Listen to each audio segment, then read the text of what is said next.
श्री कार्तिक निषाद जी, आप भी आए। जोड़ी के साथ आगे बढ़िएगा, बिना कोई विलंब के आगे बढ़ते जाइए। श्री भागीराम साहू जी, आप भी जोड़ी के याज्ञ महाराज जी के से अपने शंका के समाधान करने के एक प्रश्न कर देते हैं, तब भगवान, ये सहज है आप हम सबके लिए, क्योंकि भगवान की कृपा हम सबके ऊपर है। इसलिए बड़े बड़े संत भगवान की कथा सुनने के लिए तरसते रहते हैं। राम जी साहू, उनकी धर्मपत्नी, लाइन से क्रम से आगे बढ़ते जाएंगे। श्री राम स्वरूप जी साहू और उनकी धर्मपत्नी, ऐसे लग रहा था कि हम सब जुड़ गए हैं, एक ही परिवार है, एक छत के नीचे आज के बाद नहीं मिलेंगे, है ना। चलिए मैं और निवेदन करूं, श्री राम स्वरूप जी साहू और उनकी धर्मपत्नी।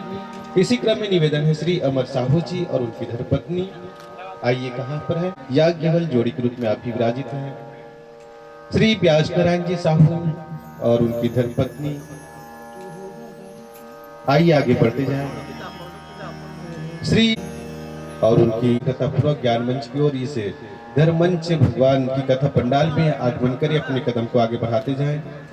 आगे मैं निवेदन करूं श्री जीवन लाल साहू जी और उनकी धर्मपत्नी साहू जी,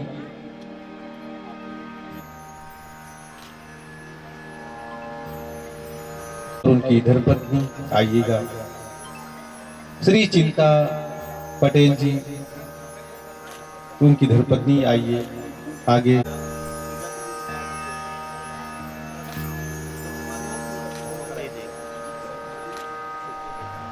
आइएगा, आगे बढ़ेंगे।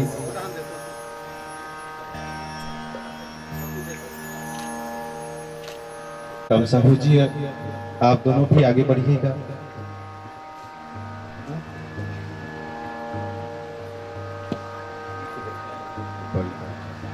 क्रम में आगे निवेदन है पुनीत साहू जी, उनकी धर्मपत्नी श्री दौलाल विश्वकर्मा जी, इसके पश्चात नारायण देवानंद जी, और देख लीजिए वहां पर ज्यादा फिर भी मत हो, उसके बाद आप तरफ बना श्री जैन सिंह पटेल जी, उनकी धर्मपत्नी।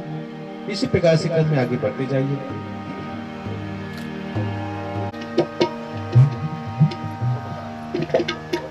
आगे मैं निवेदन करूं श्री ब्रिजलाल नगारची जी।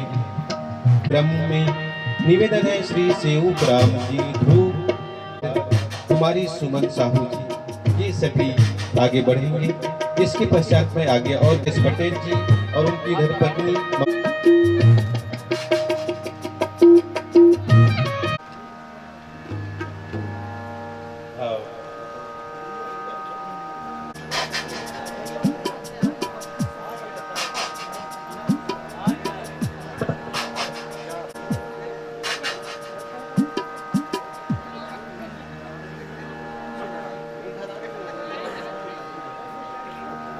हमारे 9 दिवस तक चलने वाली राम कथा में सेवा दिए है भगवान श्री दुलरवा राम साहू जी, नक्षरा साहू जी, श्री तेजराम साहू जी, श्री लक्ष्मण सेन जी, श्री दामेश्वर साहू जी।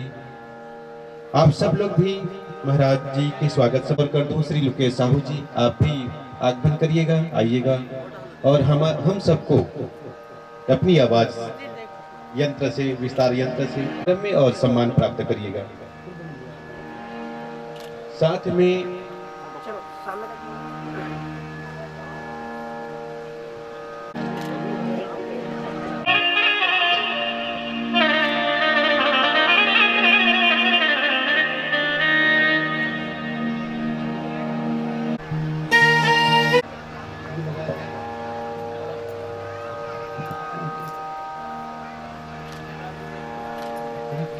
सभी सज्जनों से इस धर्म ग्राम चर्चा के सभी ग्रामवासियों की भक्ति निवास करती है। राम जी की कथा सुनने के लिए उनके श्रवण तरसते हैं। उन सभी जनों से मैं गुजारिश करूं कि बहुत शीघ्रता पूर्वक आप सब राम कथा मंच की राजनीति के साथ साथ सन भी बदल रहा है, तो क्यों न हम आज समापन दिवस है, अंतिम दिवस है राम कथा का, तो आज के दिवस को आकर पूरे 9 दिवस के पुण्य फल प्राप्त करें। इन्हीं संकोच के बिना, कोई डर के होकर स्वभाव से उस कार्य में भी सहभागिता निभा सकते हैं और जिनके हृदय में है सेवा दे।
अमेरिका में रहने वाले श्री दुलवाराम भूमिका में सेवा देने वाले श्री नंद कुमार ध्रुव जी, निवेदन है क्रम में जुड़ेंगे श्री नगर।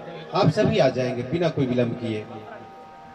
आइएगा, बहुत कम समय लेकर सिगता कथा की ओर हम सिगता आगे बढ़। श्री गरीबा साहू जी, आप भी आइएगा, आपकी उपस्थिति है ये सूचना मिली है तो कृपया निवेदन मैं करूं।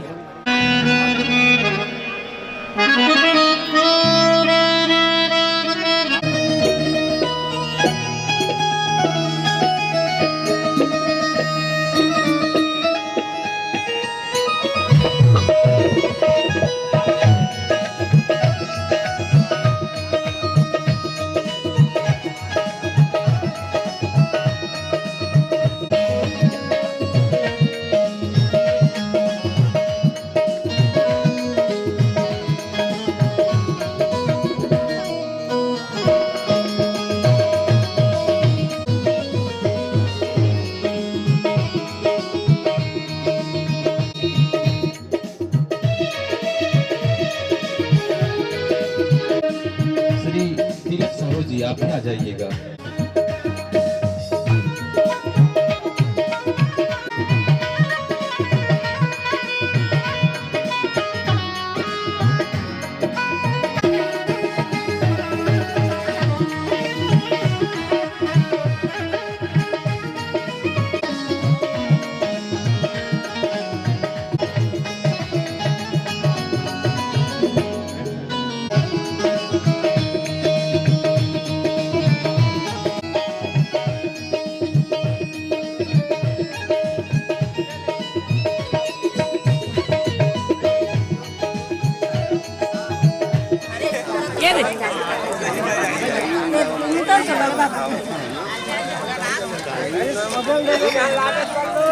कहाँ थी?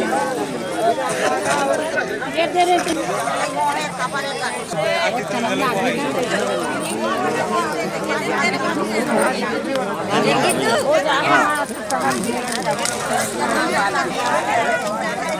राधे, चलिए द्वारा हम प्रारंभ करेंगे।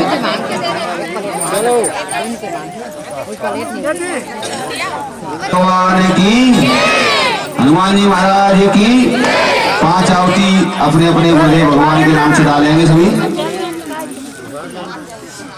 ओम गुरु ब्रह्मा गुरु विष्णु गुरुदेव महेश्वरा गुरु साक्षात् परब्रह्म तस्मै श्री गुरुवे नमः। ओम गुरुवे नमः स्वाहा।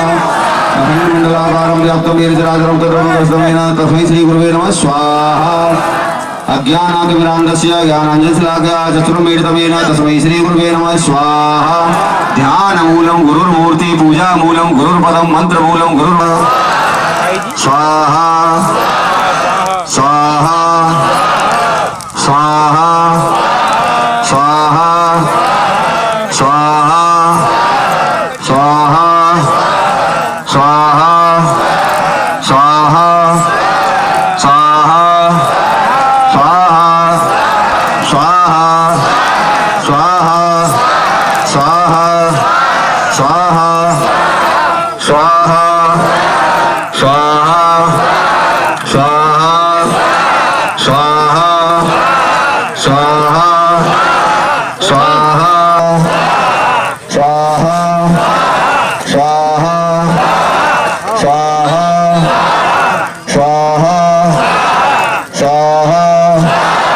स्वाहा दे दो पहले सबको।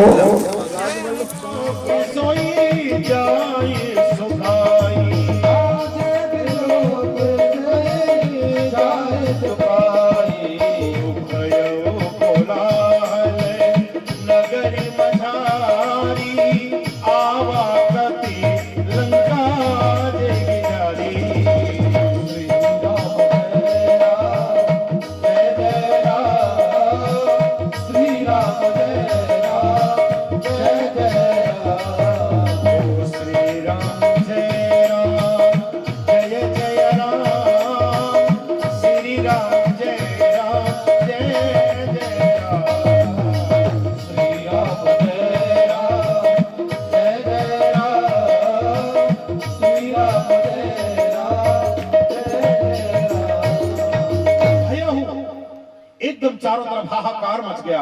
भयो कोलाहल नगर मचारी, आवा कपि लंका जेहि जारी। सुबह के समय में ये गए थे, और जब इस सुबह में गई तो पहचान नहीं पाए लोग। अंगद जी भी ऐसे ही थे, बिल्कुल हनुमान जी जैसे ही। तो लोगों में ये तो नहीं समझ पाए कि कोई दूसरा है। वो कहते आवा कपि लंका जेहि जारी, जिसने लंका जलाई थी वही बंदर फिर आ गया। लोग सोचने लगे अब तो कहा करे है करता रहा, हे प्रभु अब क्या करने वाला, अब कोई बचने वाला नहीं, ये बंदर फिर आ गया।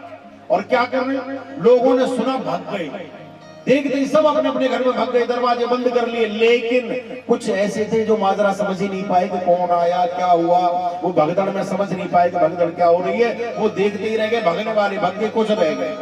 और जैसे ही सामने देखा बंदर, ओहो यही बिलोक सोई जाए सुभाई, जिसकी तरफ देखो वो जिसको देखो वो ऐसे कर ले। और बिन पूछे मग दे ही दिखाई, पूछ कोई नहीं रहे, किसी से रास्ता नहीं। क्या कह रहे, ऐसे जाना, थोड़ा फिर ऐसे हो जाना, थोड़ा ऐसे जाना, फिर एकदम टी पॉइंट आएगा, सामने ही दरवाजा है, उसी पर लिखा होगा रावण का भवन। और जाके सीधा दवाई देना, छोड़ना मत, सीधा रास्ता बता रहे हैं।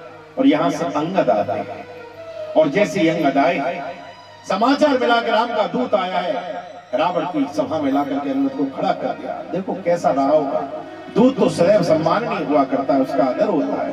लेकिन उस दूत को वहां पर बैठाया नहीं गया, आसन नहीं दिया गया। अंगद जी सोचने के रावण तेरे आसन की जरूरत मुझे नहीं है, अपनी पूंछ का ही आसन बनाया और रावण से 2 फीट और ऊपर बैठ गए। पहले अंगद जी ऐसे कर, रावण ऐसा था, फिर अंगद जी ऐसे हो गए, रावण ऐसे देख के बात कर रहा है। एकदम पूंछ मानी प्रतिष्ठा। और सज्जन पुरुष अपनी प्रतिष्ठा से इतना बड़ा हो जाया करता है कि मूर्ख कितने भी भौंकते रहे उसका कोई असर नहीं होता। हाथी मत वाली चाल में चला करता है, कुत्ते भौंकते रहते हैं, उस पर कोई असर नहीं। रावण ने कहा कौन हो? बोले अंगद नाम बाल कर बेटा, जिनसे तेरी पहले भेंट हो चुकी है, मैं अंगद हूं, बाली का पुत्र। अच्छा अच्छा अच्छा अच्छा अच्छा, बाली कौन बाली? याद नहीं आ रहा कुछ। अंगद बोले अच्छा बहुत जल्दी भूल गया है, वो बाली जिसने 6 महीने बगल में दबा करके तुझको रखा था मुर्गा बना करके, वो बाली। अरे अच्छा अच्छा अच्छा, तो तुम महाराज बाली के बेटे हो? बोले अरे वो तो हमारे बहुत अच्छे मित्र थे, हमारे उनसे बहुत अच्छी मित्रता थी, बहुत प्रेम था उनसे। आजकल कैसे हैं वो? देखो कितना चतुर है, इसको कहते हैं नीति। अंगद के मन में बाली के वध के प्रति भड़काना चाहता है। इसको पता था कि बाली मारा जा चुका है, लेकिन फिर भी कहता है कैसे हैं आजकल, क्योंकि अपने मुंह बताएगा कि मारे गए तो तब मैं इसको डांटूंगा।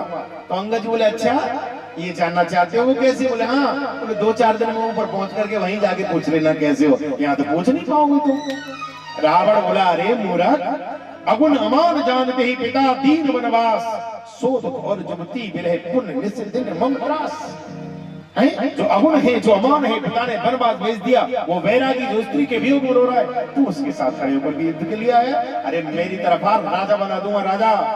अंगद बोला एक शब्द अगर बोला तो तेरा सर फोड़ दूंगा अभी मैं सिर्फ तुझे सिखाने के लिए आया हूँ, समझाने के लिए आया हूँ, बस इतना बोलना चाहता हूँ। मोरे कहे जानकी दीजिए, तू जानकी जी को वापस कर ले और तेरा ऐसे में कल्याण हो जाएगा। रावण बोला ये तो नहीं हो सकता। तो अंगद ने कहा एक बात बता। बोले क्या? बोले अगर इतना ही जानकी जी से प्रेम था तो धनुष तोड़ करके क्यों नहीं लेकर के आया? चोरी करके लाने की क्या जरूरत थी? धनुष तोड़ता पीरों की भांति उठा करके लाता। रावण बोला हम तोड़ने तो गए थे। बोले फिर? बोले हमने धनुष तोड़ा नहीं, हमने जान करके नहीं तोड़ा। बोले अच्छा, तोड़ा नहीं कि टूटा नहीं? बोले नहीं हमने तोड़ा नहीं। अंगद जी बोले क्यों नहीं तोड़ा? अरे बोले क्या बताएं, वो हमारे गुरु जी का धनुष था, और गुरु जी की तो प्रत्येक वस्तु गुरु के समान ही पूज्य हुआ करती है। गुरु की प्रत्येक वस्तु गुरु के समान, तो उन्हीं के समान पूज्य हुआ करती है। आहा गुरु, अब तो बड़ा विचित्र स्थिति हो गई है। गुरु की चरणों की पादुकाओं को कभी पहनना नहीं चाहिए। गुरु के वस्त्र को कभी ये नहीं कि मैंने भी धारण कर लिया आप भी धारण कर लो। गुरु को कभी झूठी प्रसादी नहीं खिलाई। यहाँ तक कहा जाता है गुरु के बराबर भी नहीं बैठना चाहिए, सदा उसके चरणों में बैठना चाहिए, उसके सर की तरफ नहीं बैठना चाहिए, सिर्फ चरणों की तरफ बैठना चाहिए। गुरु का बहुत बड़ा आदर होता है। रावण कहता है वो मेरे गुरुजी हैं, और गुरुजी का अगर मैं धनुष तोड़ता तो इससे बड़ा अपराध और क्या हो सकता था, इससे बड़ा पाप और क्या लगेगा। अंगद बोला ओ बहुत बड़े गुरु भक्त हो गए। गुरु जी का धनुष नहीं टूटा इसलिए ले। अगर गुरु जी का धनुष तोड़ करके जानकी के साथ विवाह करके नहीं लाया तो ले, आज तेरी सभा में एक दूसरे धनुष यज्ञ का मैं आयोजन करता हूँ। और अंगद जी कूद गए, पृथ्वी पर पैर रख दिया।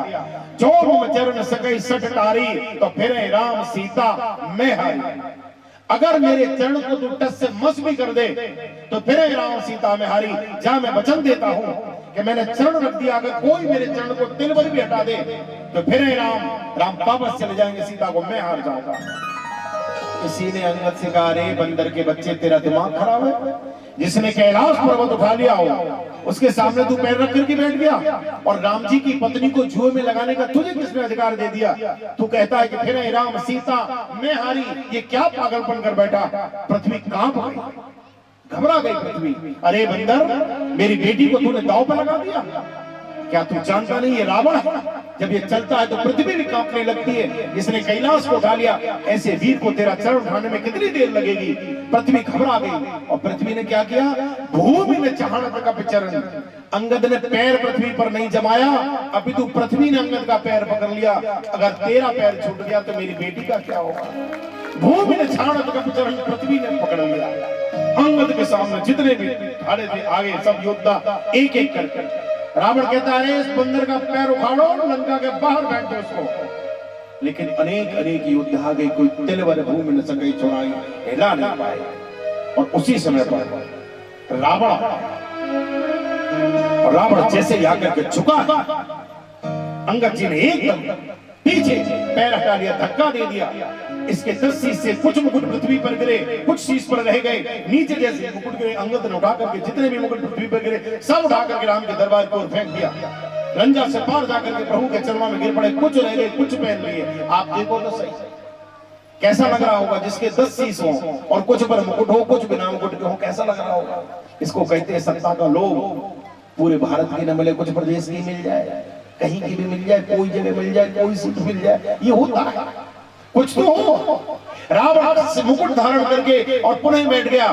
और अंगद ने उसी समय पे कह दिया, मूर्ख, मेरे चरणों में झुकने से तेरा कल्याण नहीं होगा। अगर राघव के चरणों में जाकर के झुक जाएगा तो तेरा कल्याण हो जाएगा। वायु तेज हत श्री सब गई, मध्य दिवस जिम सत्य सुहाई। एकदम उसी समय पर निस्तेज हो गया। अंगद जी समझाते लेकिन मानता नहीं। और यहाँ से अंगद लौट करके आते हैं। अंगद जी लौट करके आते हैं, प्रभु युद्ध अवश्य। इधर मंदोदरी समझाती है, अनेक इसके मंत्री थे, सब समझाते हैं। माल्यवंत समझाते हैं। माल्यवंत से कह रहा है, करिया मुकर जाए भागे, तेरा मुंह नहीं देखना चाहता, निकाल। मंदोदरी कहती है, हे देव, मैं कहती हूँ अहंत कृत राम विरोधा, काल विवश मन उपजन बोधा। मैं कहती हूँ सीता सीत निशान समाई, जानकी जी को दे दो वरना कोई बचेगा। लेकिन राम किसी के और यहां से भयानक युद्ध प्रारंभ होता है। पहले दिन के युद्ध में रावण की 1/4 सेना मारी गई। अगले दिन के युद्ध में रावण की लमसम आधी सेना समेट ली भगवान ने। और तीसरे दिन के युद्ध में लक्ष्मण जी का और मेघनाथ का भयंकर युद्ध होता है। इसके पास एक ऐसी विशेष शक्ति थी जिसको किसी भी शस्त्र से काटा नहीं जा सकता।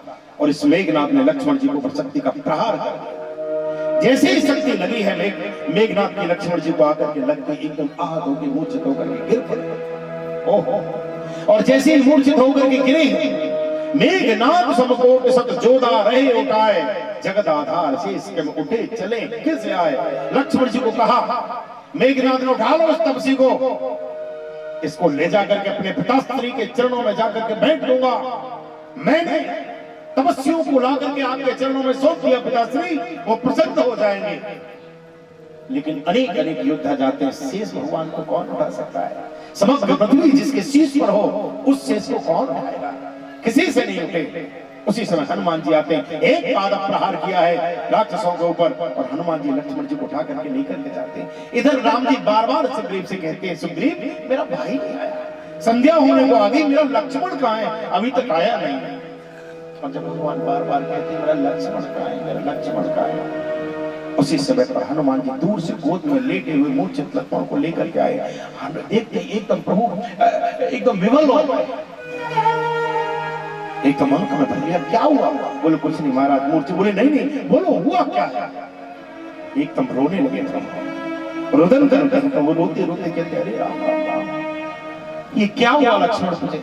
अगर तुझे कुछ हो गया तो मैं भी अपने तेरे साथ इस सागर में डूब करके प्राणों का त्याग कर दूंगा लक्ष्मण। अरे तो कम से कम विचार करके तू देख, तू बोलता कौन है? मेरे रखन दुराले बोल कछ बोल। अरे कुछ तो बोल, कुछ तो बोल, कुछ तो कह। तूने कभी भी मेरी आज्ञा की अवहेलना नहीं की और आज मेरे इतना कहने पर तू बोलता नहीं। कभी कोई मेरे लिए थोड़ा सा भी कुछ कह दे तो उससे सहन नहीं होता और आज मैं तेरे सामने बैठ करके रो रहा हूं तो फिर भी आके नहीं खोलता। लक्ष्मण मैं यहां से जाऊंगा तो क्या कहूंगा? सुत मितनार भवन परिवारा होय जग जग बारह बारा, अस विचार ये जागो गाता, मिले ही न जगत सहोदर गाता। भाई जैसे चीज दुनिया में नहीं मिलती, तू अपने आंखों को खोल, तू अपने नेत्रों को खोल और जाओ अवध कौन मुंह लाई, नार हेत भी भाग गवाई। अगर जाऊंगा तो अवध में कौन सा मुंह लेकर के जाऊंगा? लोग कहेंगे स्त्री के लिए अपने भाई को गंवा करके आ गए। अरे लक्ष्मण इतना तो सोच, जब भरत की पत्नी मेरे चरणों में प्रणाम करने आएगी मैं कहूंगा पुत्री सौभाग्यवती भव। शत्रुघ्न की पत्नी जब मेरे चरणों में प्रणाम करने आएगी मैं कहूंगा पुत्री सौभाग्यवती भव। लेकिन जब श्वेत वस्त्र धारण करके उर्मिला मेरे सामने आएगी मैं क्या आशीर्वाद दूंगा कि पुत्री मैंने अपनी पत्नी के लिए तेरे सिंदूर को मिटा दिया, मेरे लिए तो पृथ्वी में भी जगह नहीं बचेगी। लक्ष्मण ऐसा मत कर तू। और जब भगवान रुदन कर रहे थे उसी समय पर समस्त वानर आकर के पास खड़े हो गए। कैसे किया जाए, क्या किया जाए? राम की इस दशा को देख करके विभीषण कहते हैं कोई औषधि? बोले औषधि तो है। क्या? बोले लंका में एक वैद्य रहता, सुखेन वैद्य। अगर वो वैद्य ला करके औषधि दे दे तो इनके प्राण बच सकते हैं। लेकिन अब लंका में जाएगा कौन? युद्ध चल रहा है, लंका में तो प्रवेश ही वर्जित है, पहरेदार सजग हो चुके, कौन जाएगा? उसी समय हनुमान खड़े हो गए। नहीं प्रभु, जब तक ये हनुमान आपका जीवित है तब तक संसार का कोई भी ऐसा कार्य नहीं जिस हनुमान कर न पाए। हर असंभव कार्य को संभव करने की क्षमता आपके बालक में, आप बस आज्ञा दीजिए। विभीषण कहता है जाओ सुखेन वैद्य को बुला करके ले आओ। हनुमान जी अंदर आए और हनुमान जी अंदर आकर के विचार कहो, विचार करो, बताओ क्या करो। और हनुमान जी ने क्या किया? भवन समेत सुखेन वैद्य का जो बल था, भवन समेत हनुमान जी ने पृथ्वी में हाथ डाला और पूरा उठा करके ला करके राम के रणांगण में ला करके रख दिया। जैसे रणांगण में ला करके भवन खड़ा कराए, रख दिया ला करके, उसी समय पर जामवंत जी आते हैं। हनुमान जी से बोले हनुमान, बोले हाँ यार काम ये क्या करते हो? तुमसे एक वैद्य लाने की बात कही थी और ये तुम पूरा भवन लेकर के आ गए। हनुमान जी बोले दावत खाने नहीं आए, युद्ध है युद्ध। बोले मतलब? बोले अगर मैं इसको कहता अकेले को आने के लिए, पहले तो दरवाजा ही नहीं खोलता, दरवाजा खोल भी लेता तो मैं अंदर जाता, हल्ला करता, सेवक जग जाते, फिर भी मैं उनसे मारपीट करके इसको ले आता। और यहाँ आने के बाद फिर कहता मैं आला भूल आया, मैं तो दवाई भूल आया, मैं तो गोली भूल आया। तो इसको फिर कौन लेके जाता? फिर कहां से दवाई आती, झंझट होता। मैंने सोचा पूरे दवा खाने के साथ ही ले चलो भवन समय। बोले कुछ करने की जरूरत ही नहीं लिया। अरे बोले निकालो तो सही। बोले दरवाजा बजाओ। अब जब दरवाजा बजाया, जैसे सुखेन वैद्य बाहर निकल गया, वह बंदर फिर भागा अंदर। हनुमान जी बोले बाहर निकल, बाहर बुला लिया, लक्ष्मण के पास में जाकर के खड़ा कर दिया। सुखेन वैद्य से कहा आप कोई उपचार बताइए। सुखेन वैद्य कहता है महाराज मैं तो शत्रु का वैद्य हूं, ऐसे कैसे कर सकता हूं? तब विभीषण समझाते हैं, बोले वैद्य जो होता है, गुरु जो होता है, भगवान जो होते हैं वो सत्य होते हैं। सचिव वैद्य आहा तुम त्रिभुवन गुरु वैद्य बखाना। सचिव वैद्य और भगवान इन पर सबका अधिकार हुआ करता है। इनके लिए सिर्फ मरीज हुआ करते हैं, इनके लिए सत्य कोई नहीं होता। विभीषण के समझाने पर कहता है बोले ठीक है ये जीवित तो हो जाएंगे, लेकिन धौलागिरी पर संजीवनी बूटी है और अगर भोर होने से पूर्व अगर वो संजीवनी बूटी ला करके इनके मुख में डाल दी जाए तो ये जीवित बच सकते हैं। इतना सुनना था राम को और बछाड़ खा के रोने लगे। हनुमान ने कहा प्रभु क्या हुआ? बोले क्या हुआ नहीं हनुमान, यहाँ से धौलागिरी कितनी दूर है, कौन लेकर के आएगा उस बूटी को? हनुमान जी कहते हैं जब तक आपका बेटा है आपको चिंता करने की आवश्यकता नहीं। बोले वो तो ठीक है लेकिन धौलागिरी तो यहाँ से बहुत दूर है। हनुमान जी कहते हैं हे प्रभु गाय के सींग पर राई का दाना जितनी देर टिक सकता है उतनी देर में आपका हनुमान जाकर के औषधि लेकर के आएगा, आप केवल आज्ञा तो दीजिए। और यहाँ से श्री हनुमान जी महाराज पल पल धौलागिरी के लिए जाते हैं। जैसे ही धौलागिरी पर पहुंचे, अब पहचान भूल गए, इधर बोर होने वाली कौन सी बूटी, क्या करें, सोचा कि पर्वते उखाड़ ले, चलो जो पसंद आएगी अपने आप ले लें। हनुमान जी पर्वत लेकर के आते हैं और जैसे अवध की सीमा से निकले हैं, भरत जी ने देख लिया, उसी समय भरत जी ने बाण मारा है और बाण लगते ही हनुमान जी मूर्छित हो गए, पृथ्वी पर गिर पड़े। जैसे ही पृथ्वी पर गिरे हैं, राम राम राम, भरत जी सोचने लगे क्या हुआ, और उसी समय भरत जी रो करके कहते हैं, प्रभु अगर मैं मन क्रम वचन से आपका दास हूं तो इस भारत की मूर्छा दूर हो जाए। हनुमान की मूर्छा दूर हुई। भरत जी कहते तुम क्या हुआ, हनुमान जी ने पूरी बात सुना दी और बात सुना। भरत जी कहते विलंब मत करो, तुम मेरे बाण पर बैठो, अगर तुम चाहो तो मेरे बाण पर बैठो, एक पल में तुम्हें लंका पहुंचा दूंगा।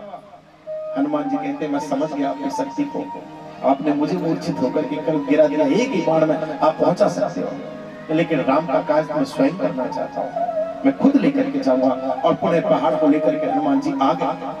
जैसे ही हनुमान जी आए हैं, बाणों में जय जयकार होने लगी।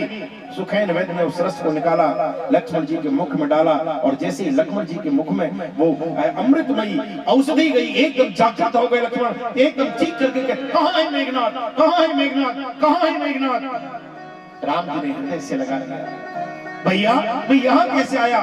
राम जी कहते कुछ समय के लिए तुझे विश्राम देना था, इसलिए भाई तू यहाँ आया। एकदम प्रेम करते, और प्रेम करने के पश्चात जैसे ही लक्ष्मण बाहुपात से बाहर निकले, हनुमान जी दौड़ करके आए, चरणों में गिर पड़े। राम जी ने क्या हुआ हनुमान। बोले प्रभु मूर्छा लक्ष्मण की नहीं, मूर्छा तो मेरी दूर कर दो, मेरी दूर है। शक्ति लक्ष्मण को नहीं, शक्ति तो मुझे लगी थी, मूर्छित लक्ष्मण नहीं मैं हुआ था। लक्ष्मण को तो कोई वीर मूर्छित कर ही नहीं सकता, ये तो साक्षात काल के प्रतीक है, इनको कौन मूर्छित कर सकता है। राम कहने लगे क्या हुआ।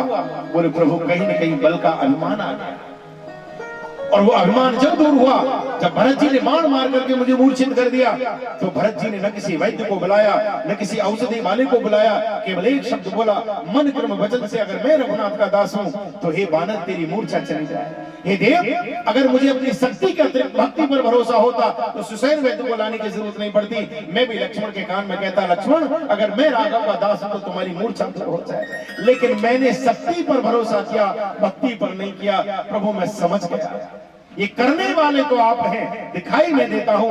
जब भरत जी ने बाण मारा, मैं पृथ्वी पर गिर गया, वो पहाड़ नहीं गिरा, इसका सीधा सीधा मतलब है पहाड़ तो आप लेकर के आ रहे थे, मैं तो ब्रह्म में था, मेरा आपकी कृपा से संतान हो रहा है, करते हो तुम कन्हैया मेरा नाम हो रहा है, करने वाले आप। लक्ष्मण सजग हुए, और यहां से जब लक्ष्मण सजग हुए, अगले दिन के युद्ध में कुंभकर्ण आता है। कुंभकर्ण को पहले बड़ी मुश्किलों से जगाया गया।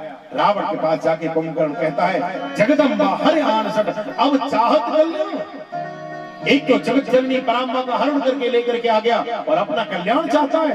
रावण कहता है बस मैं दिग्विजयी रावण हूं।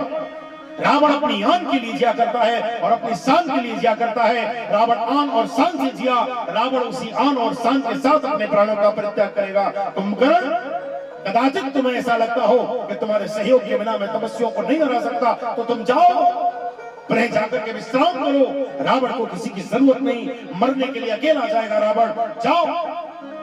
कुंभकर्ण कहता है सुनो, इस अभिमान को पालने की आवश्यकता नहीं है, तुमने ब्रह्म से बैर कर लिया है, लेकिन तुम मेरे भाई हो, और राजनीति ये कहती है कि भाई चाहे कैसा भी हो भाई के साथ खड़ा होना चाहिए। कुछ मदरा का नशा, कुछ मांस का असर। कुंभकर्ण कहता है मैं तेरे लिए प्राणों का परित्याग करने के लिए तैयार हूं।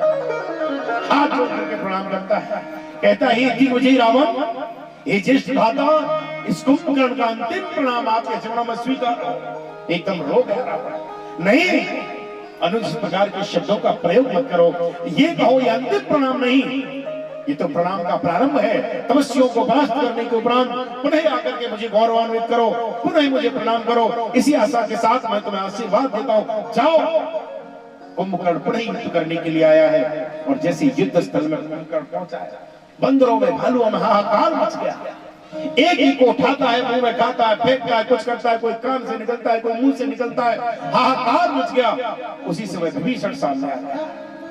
विभीषण को देखते ही कुंभकर्ण की आंखों में आंसू हो गए, बैठ गए, हथेली पर विभीषण को डाल लिया, अपने पास आकर के बात करता है विभीषण से, धन्य धन्य ते धन्य विभीषण भयो तात निश्चर कुलभूषण।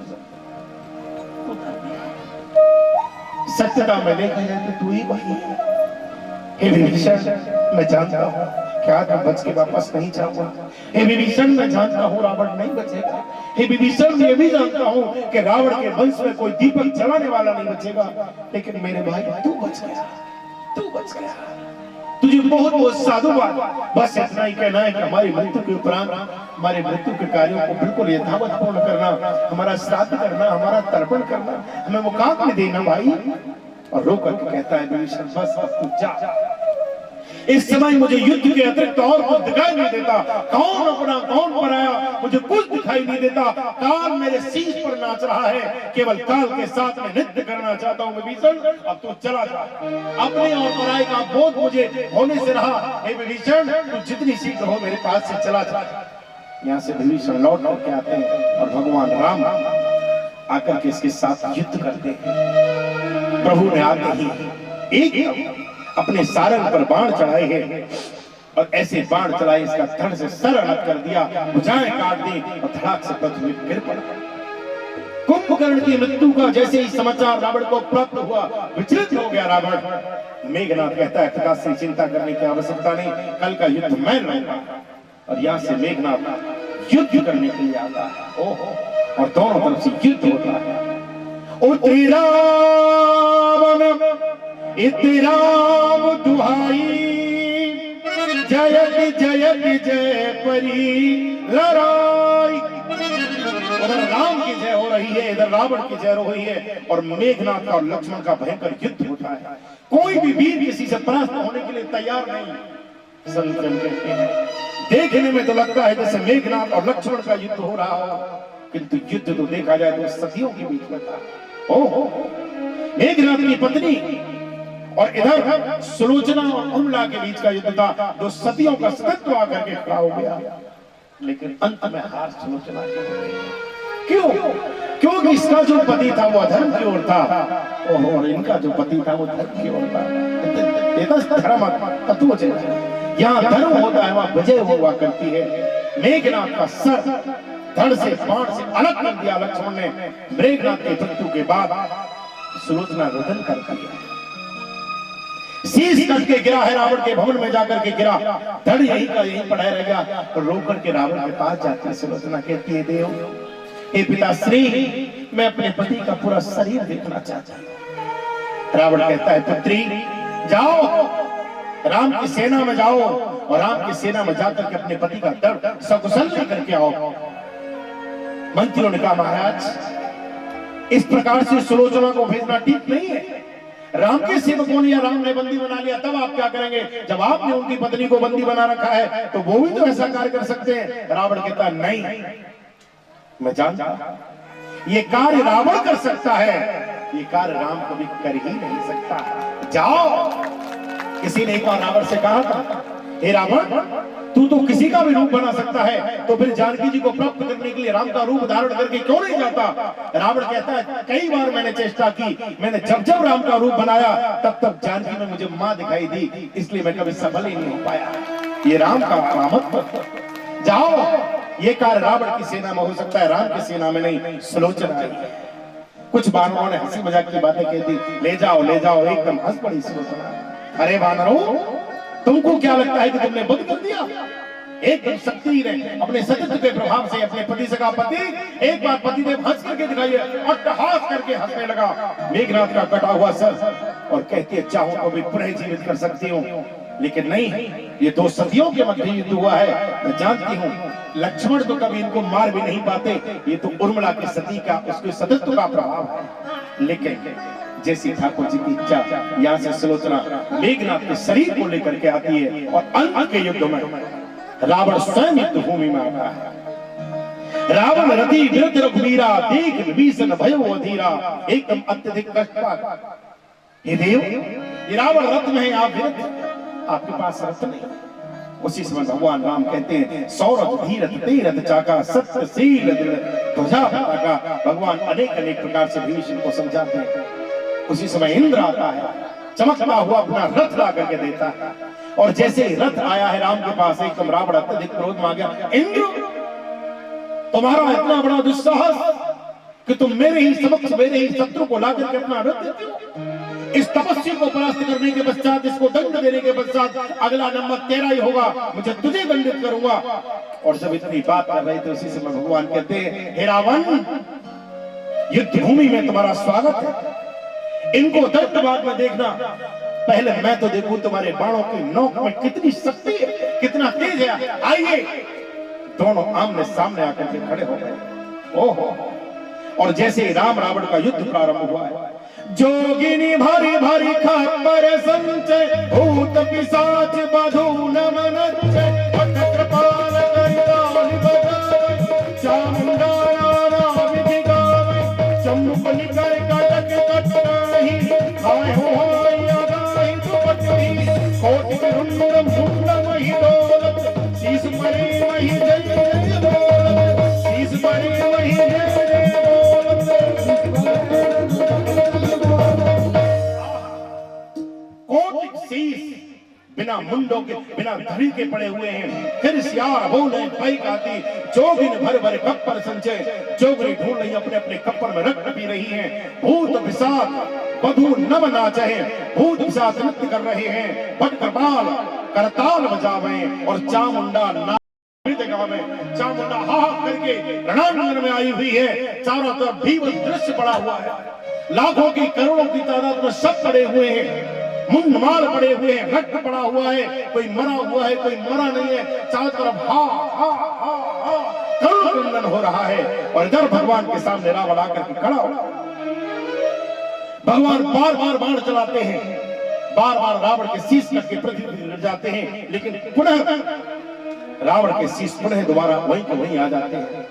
राम युद्ध करते हैं। विभीषण को चिंता हो गई, सांझ होने वाली है, अगर रावण नहीं मारा गया तो फिर इसको कोई हरा नहीं पाएगा, क्या किया जाए। एकदम वायु के द्वारा एक उड़ता हुआ आकाश मार्ग से पहुंचा है राम जी के पास, जाकर के कहा, हे देव, इस रावण की नाभि में अमृत का कलश है, जब तक आप अमृत का कलश नहीं सुखाएंगे तब तक इसकी मृत्यु नहीं हो सकती। रावण की नाभि में अमृत का कलश था, आपने वो कथा सुनी होगी। भगवान जब छोटे थे तो एक बार वज्रकंदुक नाम का गेंद का खेल खेले भगवान, और उस वज्रकंदुक गेंद के खेल खेलने से ऐसे भगवान ने गेंद उठा करके मारी कि लंका में आके गिरी और रावण को लग गई। उसी समय रावण का वध हो गया। मृत शरीर रावण का, चारों तरफ हाहाकार मचने लगा, मंदोदरी विलाप करने लगी। और उसी समय पर शुक्राचार्य जी महाराज ने सबको बाहर कर दिया, केवल विभीषण अंदर था, और शल्य चिकित्सा के द्वारा इसका उदर विदीर्ण कर दिया। और इनको मृत संजीवनी की विद्या आती थी। रावण के उदर में, रावण की नाभि के समीप एक अमृत का कलश रख दिया और पुनः उसको शल्य चिकित्सा के द्वारा स्वस्थ कर दिया और रावण जीवित हो गया। ये बात केवल विभीषण के अलावा कोई नहीं जानता था। वही बात रावण से कहता है, विभीषण आके कहता है रावण के बारे में, देव, इसकी नाभि में अमृत का कलश है, बाण चलाइए। उसी समय पर भगवान श्री राम ने, इतना बस सुनना ही था, अपने सारंग पर प्रभु ने बाण चलाए। भगवान शंकर को प्रणाम किया, मणि मन माता पिता को प्रणाम किया, समस्त देवताओं को प्रणाम किया, समस्त ऋषियों को प्रणाम किया, समस्त ब्राह्मणों को प्रणाम किया, गौओं को प्रणाम किया। और इतना ही प्रणाम करने के भगवान सारंग कर सुंदर निसंग, सिली भुगा कर कटकशौ, भुजदंड बीन मनोहरायत उर्धरा पद। भगवान ने एकदम सारंग पर बाण चलाया, रावण के 10 शीश 20 भुजाएं कट के रावण धड़ा। बोली राघवेंद्र सरकार की। पृथ्वी पर मृत शरीर रावण का पड़ा हुआ है। जैसे ही मंदोदरी को मालूम पड़ा, रुदन करती हुई आई है। वरुण कुबेर सुरेश समीरा, रण सम्मुख धरि काहू नदीरा। हे देव, तुम्हारे समक्ष वरुण कुबेर देवता कोई भी टिकता नहीं था, किंतु आज तुम पृथ्वी पर पड़े हो, ऐसे पड़े हो जैसे कोई अनाथ की नहीं। राम विमुख सहाल तुम्हारा, रहा न को कुल रोग नहारा। तुम्हारे कुल में कोई बचा नहीं। यहाँ से भगवान लक्ष्मण जी के द्वारा विभीषण जी का राज्याभिषेक कराते हैं, और राज्याभिषेक करने के बाद में विभीषण जी कुछ उपहार लेकर के आते हैं। आभूषण इत्यादि लाते हैं, खाने की सामग्री, क्योंकि बंदर इतने दिन से लंका के किनारे पर बैठे थे, सागर तो वैसे ही खारा होता है, खाने पीने की व्यवस्था अच्छी थी नहीं, फल इत्यादि लेकर के आते हैं और वानरों के लिए उपहार के रूप में अनेक अनेक प्रकार के आभूषण कपड़े लेकर के आए। अब कैसे दे, एक एक करके देते तो हो ही नहीं पाता, कदम उठा रहे जूतों बंदर, वहां तो हजारों थे, लाखों थे। क्या किया जाए, ऊपर विमान में बैठ करके बरसाना प्रारंभ कर दिया। अब कपड़े डाले, अच्छा कपड़े थे राक्षसों के, बड़े बड़े कुर्ते, बड़े बड़े पजामे, बड़ी बड़ी पोशाकें, एक एक कुर्ता में 10-10 बंदर घुस गए, फिर भी व्यवस्था नहीं बन रही। एक एक पजामे में 6-6, 7-7, 8-8 घुस गए, कोई इधर चले कोई इधर चले, फिर भी व्यवस्था नहीं पड़ी। एक एक गले के हार में 6-6 बंदरों ने गर्दन डाल दी। अच्छा बंदर का स्वभाव होता है, खुट खुट खुट कुछ न कुछ करता ही रहता है, वो शांत रहता ही नहीं, तो तमाम चोट मार ली, फोड़ ली, सब सामान बिगाड़ करके फेंक दिया, सब नष्ट कर दिया। भगवान कहते हैं विभीषण अब जाना चाहते हैं, ससम्मान विभीषण जानकी जी को लेकर के आते हैं और जैसे ही जानकी जी को लेकर के आए भगवान जानकी जी को संकेत देते हैं, जानकी मैं जानता हूं यद्यपि आप परम पवित्र हैं, फिर भी मैं जानना चाहता हूं तुम कोई परीक्षा दे सको, तो मैं चाहता हूं कि तुम अग्नि परीक्षा देकर के मेरे समीप आओ। जैसे इस बात को सुना है एकदम भैया आज तक कभी आपके विरोध में नहीं खड़ा हुआ, किंतु अगर मेरी मां के लिए ऐसा कहा जाएगा तो फिर मैं आपके विमुख जा सकता हूं। राम ने समझाया लक्ष्मण नहीं, मुझे जानकी जी के ऊपर कोई संदेह नहीं, किंतु फिर भी लोक कल्याण के लिए, आने वाले समय के लिए, समाज के लिए मैं जानकी जी की अग्नि परीक्षा लेना चाहता हूं। देखो एक बात और आपसे कहें, राम जी कोई जानकी जी की परीक्षा लेना नहीं चाहते थे, कोई अग्नि परीक्षा नहीं ली। अग्नि परीक्षा का दूसरा कारण था, राम जी ने दंडकारण्य की भूमि में जब शूर्पणखा इत्यादि जो आए हैं, उसी समय पर जानकी जी से कह दिया था तुम पावक में करहो निवासा। जानकी जी तो वही अग्नि में समर्पित हो गई थी अग्निदेव के साथ, और ये अग्निदेव ले जा चुके थे। ये जो शरीर था ये तो जानकी जी की माया शरीर था, ये तो छाया थी, तभी तो रावण बच गया, ना स्पर्श कर पाता रावण, जल के भस्म हो जाता।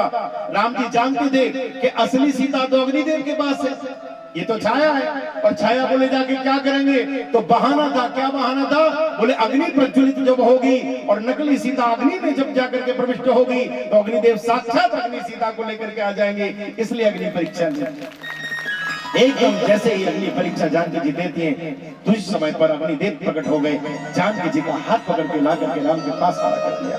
देवताओं ने पुष्प वर्षा की और यहाँ से भगवान पुष्पक विमान में बैठ करके चलत विमान कोलाहल होई, जय रघुवीर कहे सब कोई। पुष्पक विमान में सगे फिर भी एक आसन खाली था, उसमें आनंद के साथ प्रभु जानकी जी को स्थान दिखाते आते हैं। कहे रघुवीर देख रन सीता, लक्ष्मण यहाँ हतो इंद्र जीता। हनुमान अंगद के मारे रन मही परे निशाचर मारे। देखो यहाँ लक्ष्मण ने अंगद को मारा था, यहाँ हनुमान और अंगद ने राक्षसों को मारा था, यहाँ रावण को मारा था, यहाँ कुंभकर्ण को मारा था। आकाश मार्ग से सब दिखाते हुए भगवान चले आ रहे हैं, अनंत ऋषियों को प्रभु दर्शन देते चले आ रहे हैं। और जब भगवान दर्शन देते हुए आ रहे, इधर श्री भरत जी रुदन करते हैं। 14 वर्ष का समय पूर्ण हो चुका है, एकदम रोते बस एक दिन रह गया है।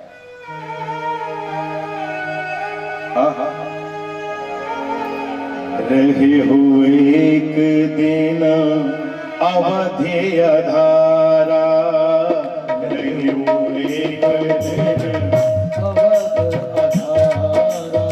ओ समुझत मन दुख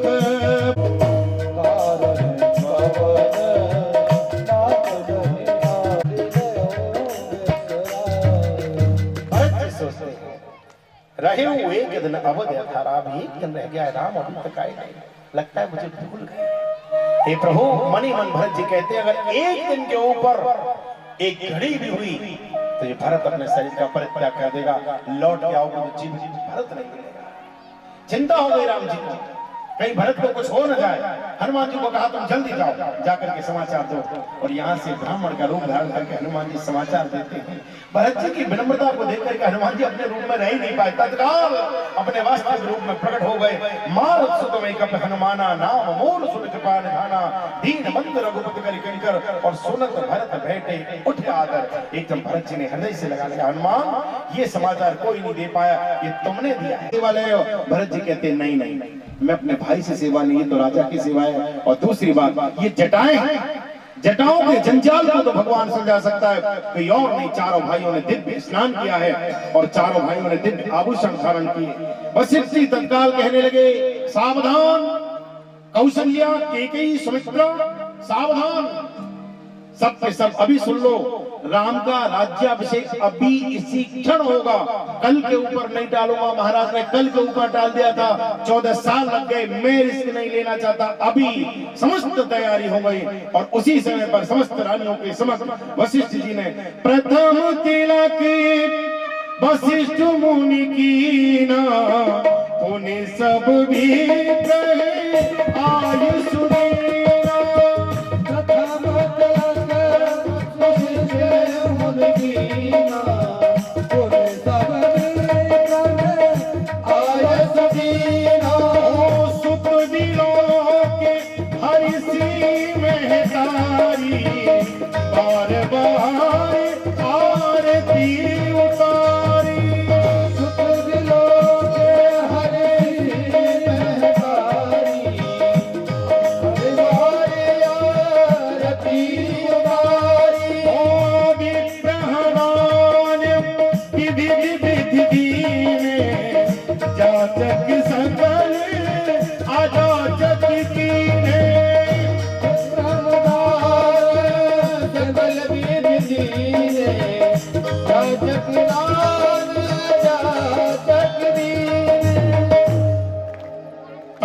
वशिष्ठ मुनि की नाम। एकदम जैसे राम का अभिषेक हुआ, सब लोग बोलिए राजा रामचंद्र भगवान की जय। राम राज बैठे त्रैलोका, हर्षित गए भय गए सब शोका, सब प्रसन्न हो गए। सबने जय हो की ध्वनि की, अनेक अनेक प्रकार से आशीष दिए हैं।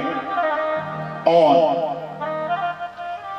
आज की कथा को भगवान के तिलक के साथ यहीं पर विराम देते हैं।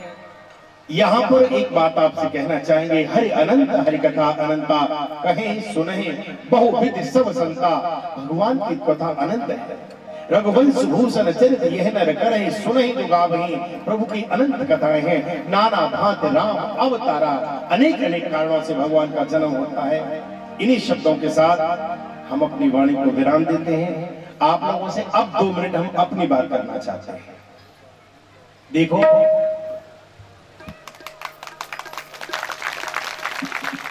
हमसे जाने अनजाने में कथा सुनाते समय कोई भी अगर भूल हुई हो तो आप हमारी भूल को क्षमा कर देना, हमको मत भुला देना। अगर कोई गलती हुई हो उसके लिए आप हमें माफ करें।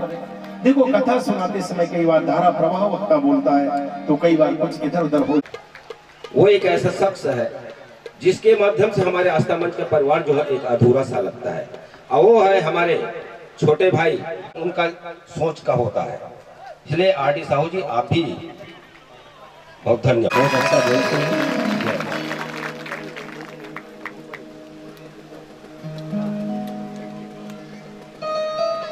तो एक बार हमारे परिवार की ओर से आप दर्शक दीर्घा को, आप सभी जनों को, साथ में महाराज जी और महाराज जी के ब्याज गाता रखें। शीघ्रता हम करते जाएंगे।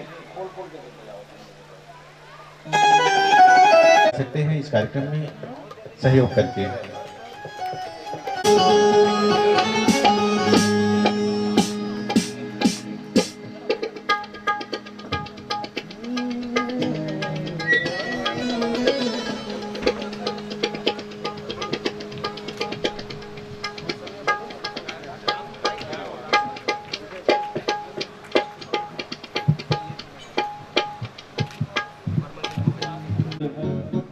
हेलो हेलो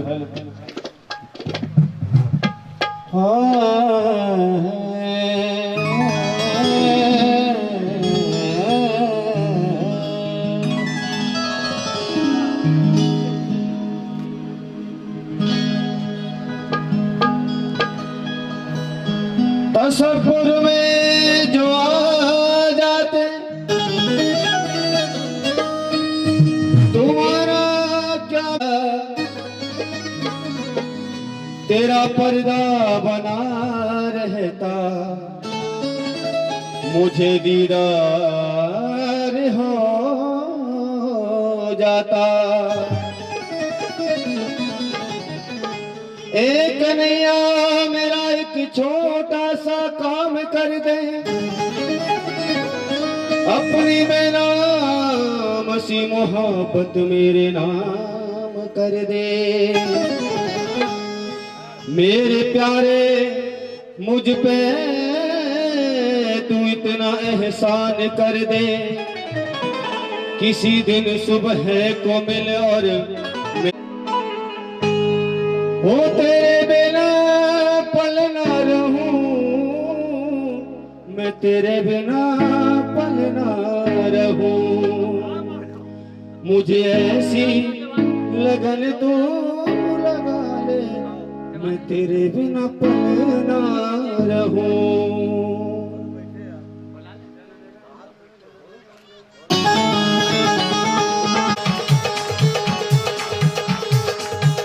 मुझे ऐसी लगन तू लगा ले, ऐसी लगन तू लगा ले कि मेरे बिना पल ना रहूं।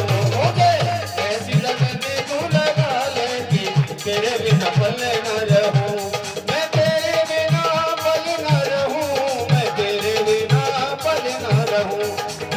ऐसी लगन तू लगा ले कि मेरे को जला ले कि तेरे बिना पल ना रहूं। मुझे ऐसी लगन तू लगा ले मैं तेरे बिना पल ना रहूं।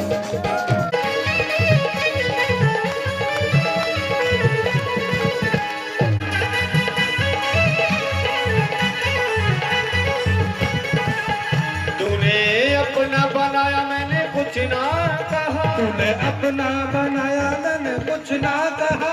तूने अपना बनाया मैंने, मुझे ऐसी लगन तू लगा दे तेरे बिना पल ना रहूं, तेरे बिना पल ना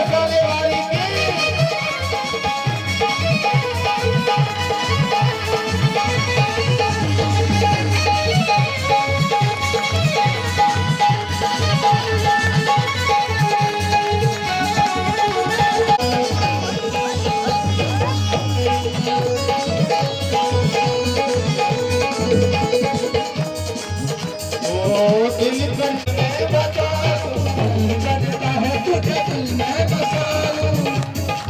दिल करता है तुझे दिल में बसा लूं, दिल करता है तुझे दिल में बसा लूं। इसके वाला प्रेम लगा दे मुझे, इसके वाला रोक लगा दे तेरे बिना पल ना रहूं। ऐसी लगन तू लगा दे मैं तेरे बिना पल ना रहूं। मैं तेरे बिना पल ना रहूं, मैं तेरे बिना पल ना रहूं। मुझे मुझे ऐसी लगन तू लगा ले कि तेरे बिना पल ना रहूं। मुझे ऐसी लगन तू लगा दे मैं तेरे बिना पल ना रहूं। ऐसी लगन तू लगा दे मैं तेरे बिना पल ना रहूं। पल ना रहूं, तेरे बिना पल ना रहूं।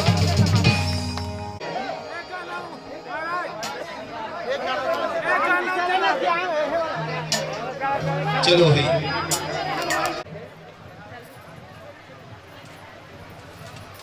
अपने अपने स्थान पर बैठ जाएं। निवेदन है, मैं प्रार्थना कर रहा हूं, चूंकि ये कार्यक्रम जो है ये आप लोगों का कार्यक्रम है और आचार्य श्री राजन दीक्षित जी महाराज वृंदावन को मैं आस्था मंच परिवार की ओर से सत अभिनंदन करता हूं, सत अभिनंदन करता हूं, प्रणाम करता हूं।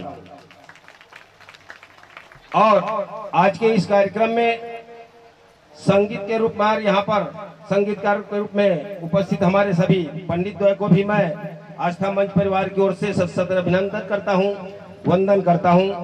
और इस एक नया सोच के साथ में इस आस्था का मंच का नाम दिया हुआ है, जिसके माध्यम से आज हमारे सांसद आदर्श ग्राम चर्रा जो है, हम लोग का एक सोच है, तक तन मन और धन तीनों को अर्पण करके आप लोगों ने जो हमें इस कार्यक्रम को संपन्न करने में हमारे आचार्य जी को सुनने, आचार्य जी के माध्यम से अगर एक बात को भी एक व्यक्ति ने अपने माइंड में, अगर अपने दिमाग में बिठाया हो, तो मैं दावा करता हूं कि आपके जीवन सफल हो गया। इसलिए हमारे मर्यादा पुरुषोत्तम श्री रामचंद्र जी के बताए मार्ग पर चलते हुए उनके रास्ता को, कम से कम एक रास्ता को भी हम और आप कहीं पकड़ लेते हैं तो जीवन जो है धन्य हो जाता है। ये हमारे आस्था मंच परिवार का एक मूल उद्देश्य है। एक मूल उद्देश्य में एक और है, हर एक जगह एक परिवार होता है, एक परिवार में जो है कटुता पैदा होती है, लेकिन उस परिवार के मुखिया जो हैं उस कटुता को किसी भी प्रकार, जैसी भी स्थिति हो, उन्होंने सामंजस्य बिठा करके उस परिवार को एक नया दिशा, एक नया रास्ता दिखाता है। ठीक उसी प्रकार आज हमारे आस्था मंच परिवार जो है किसी के दिल को टूटता हुआ देखना पसंद नहीं करता, अपितु किसी के तकलीफ को भी देखना पसंद नहीं करता। अगर कोई व्यक्ति आकर के आस्था मंच, टूटे हुए रिश्ते को जोड़ना, ये आस्था मंच परिवार का एक मूल भाव है। इस विचार, इतने बड़े कार्यक्रम को संपन्न कराने में जो संपन्न जो होता है, इसमें मैं अपनी वाणी को यहीं पर विराम देता हूँ। बोलिए राजा रामचंद्र भगवान की जय, हनुमंत लाल जी महाराज की, आज के आनंद की।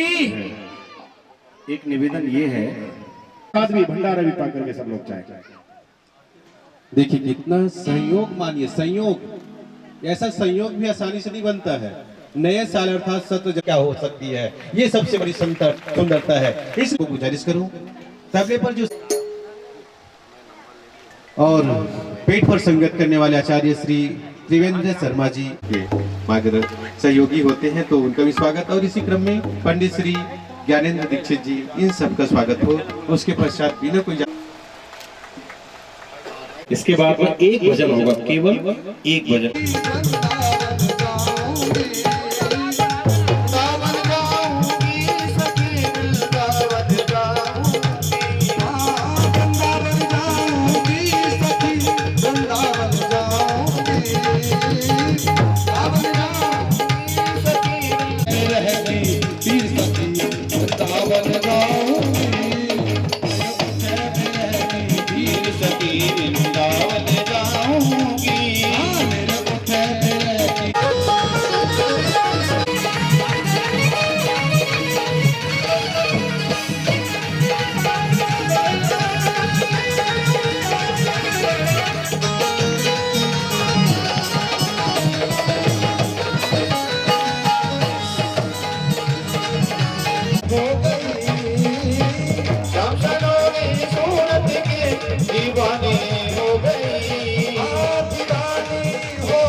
सभी लोग खड़े हो जाओ।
जय जय श्री राम, हर हर महादेव। अब कोई नहीं, अब पूर्णाहुति होगी, अब उससे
स्वामी सखा हमारे, स्वामी सखा हमारे, स्वामी सखा हमारे, स्वामी सखा हमारे।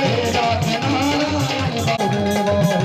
नारायण वासुदेव, नाथ नारायण वासुदेव, नाथ नारायण वासुदेव, नाथ नारायण वासुदेव, नाथ नारायण वासुदेव, नाथ नारायण वासुदेव, नाथ नारायण अरविंदे भवं भवानी सहितं नमामि। त्वमेव माता च पिता त्वमेव, त्वमेव बन्धुश्च सखा त्वमेव, त्वमेव विद्या द्रविणं त्वमेव सर्वं मम देव देवारार्तिक्यं समर्पयामि। जले शीतलीकरणं कृतं शान्ति सामा शान्तरेति सुशान्तिर्भवतु। मंत्र पुष्पै देवाभिवंदनो मंत्र पुष्पांजलि। हरि आज की जय। परम पूज्य श्री सद्गुरुदेव भगवान की जय। सर्व संत हरि भक्तन की जय। हर हर महादेव शंभो। अब सभी लोग जो जहाँ खड़े हो दूर करिएगा। आहुति जरूर डालिएगा। और उसके बाद महाप्रसादी भंडारा के प्रसाद लेकर ही जाएंगे। थोड़ा सा विलम्ब हो तो सहयोग की अपेक्षा को भी समय दें, वहाँ पर जगह देते जाएं, ताकि हम सबको अवसर दे पाए, सबको पुण्य फल मिले, यज्ञ का फल मिले। ये सबसे हम निवेदन करते हैं। रतिं पृथिव्या वैश्वानर व्रत आजातमग्निं कविगुं सम्राज्यमतिथिं जनाना मासन्न पात्रं जनयन्त देवाः। हरि ओम। नारायण भगवान की जय। शिवराम अपने मस्तक पर सभी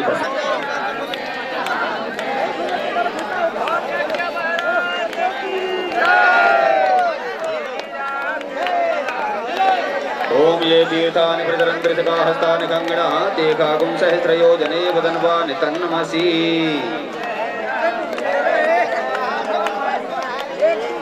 हमारे आचार्य जी पूर्ण पात्र और ब्रह्म पात्र लेकर के मंच पर आएंगे।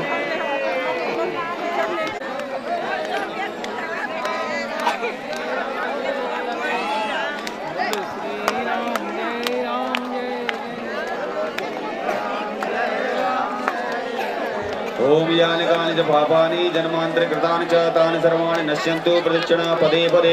बोलिए कि नारायण भगवान की। सभी एक बार जोर से जयकार लगाएंगे। बोले सियावर रामचंद्र भगवान की, श्री हनुमान जी महाराज की, राम कथा महोत्सव की, परम पूज्य श्री सतगुरुदेव श्री राधे जय जय श्री राधे श्याम।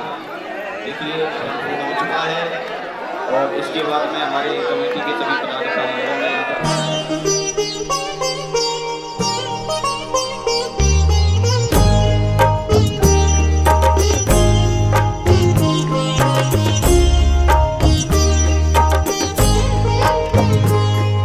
सिया राम जय जय राम, सिया राम जय जय सिया राम। सिया राम जय जय राम, सिया राम जय जय सिया राम। सिया राम जय जय राम, सिया राम जय जय सिया राम। सिया राम जय जय राम, सिया राम जय जय सिया राम। सिया राम जय जय राम, सिया राम जय जय सिया राम। सिया राम जय जय राम, सिया राम जय जय सिया राम।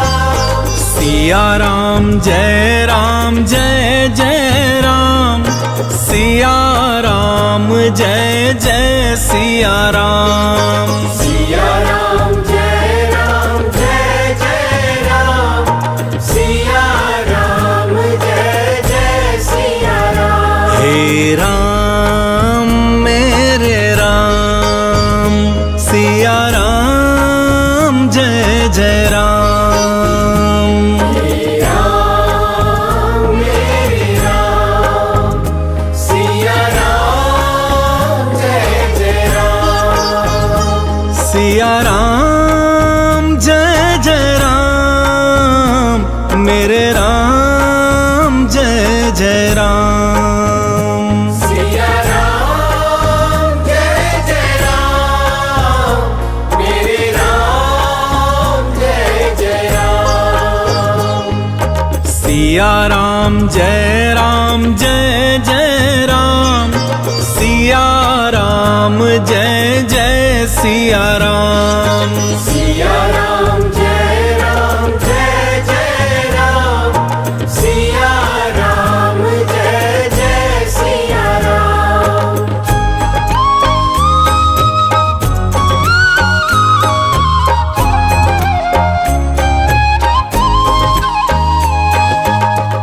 भगवान श्री हरि विष्णु स्वयं मानव बनकर धरती पर अवतरित हुए। महाराज मनु और महारानी शत्रुपा को दिया हुआ वरदान सत्य किया।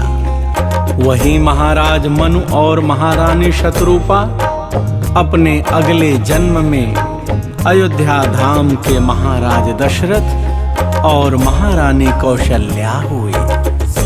नारायण ने नर शरीर धारण कर इन दोनों महान पुण्य आत्माओं के पुत्र के रूप में जन्म लेकर इनको भी धन्य किया और मानव योनि को भी धन्य किया। भगवान श्री हरि अपने साथ अपने अंश रूप में 3 भाइयों को लेकर अवतरित हुए। महाराज दशरथ, कौशल्या, कैकेयी, सुमित्रा के इन 4 पुत्रों का नामकरण संस्कार हुआ। राम, भरत, लक्ष्मण और शत्रुघ्न महाराज दशरथ के महल से लेकर